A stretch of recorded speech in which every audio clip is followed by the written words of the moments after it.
Why Tiger Woods won't win the US Open. That's what Wall Street Journal sports columnist Matt Futterman says, and he joins us now. Here he is to explain himself. Thanks for being here. Oh, thanks for having me. Very well thought out column. You say that he's won just 8% of his games in the Northeast. Right. That sounds great. If that was me, that would be fantastic, wouldn't it? Right. It'd be terrific for you. It'd be terrific for most golfers on the planet. Okay, so it's not for him though, right? No, he wins usually about 25 to 30% of the time that he plays, depending on the kind of tournament that you're looking at. But when he comes up to the Northeast, he has all these allergies. I have this theory that he's kind of allergic to the Northeast. Allergic to the Northeast. Who could be allergic to the Northeast? Right. I guess him. The other thing though is the courses are a little bit different here. They're more in like the links courses that are in Scotland and England, right? Well, there's sort of an early generation of the gradual development of golf in the United States, and these are sort of the classic courses.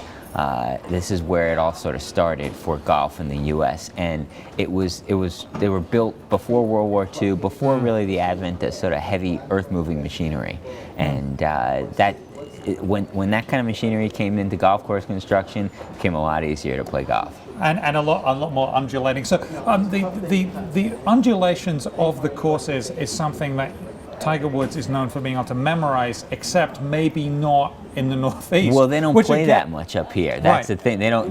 So you got to really know the course. The tour stops are a lot of tour stops in California, a lot of them in Florida, several in Ohio. They come to these courses in the Northeast once every 10 years or so for some of the major championships, U.S. Open, PGA Championship, things like that. Merion Golf Club, they haven't been there in 30 years. He played it, I think, for the first time last month. That takes away a huge advantage that he has going into some of these other tournaments where he's played these courses over and over again and really knows everything about the greens. Yeah, they say about race car drivers, if they walk the track, then they can really understand it better. If Woods, there was two things I want to ask you. If Woods doesn't win, who do you think will? Because that's the obvious choice. You know, on a course like Merion, which is a little shorter than a typical U.S. Open course, you're going to bring into play some of the shorter hitters. I think a guy like Steve Stricker, very consistent, great putter. He could win. Matt Kuchar has never won a major before, but he's been playing very well. He won the Memorial recently. Also a very sort of consistent game, very friendly to the U.S. Open, where the last thing you want to be is wild. And maybe the rain will affect this, so it won't even be an event. We'll certainly see. Thank you very much. Matt Futterman of the Wall Street Journal. I suggest everybody who loves golf reads that column.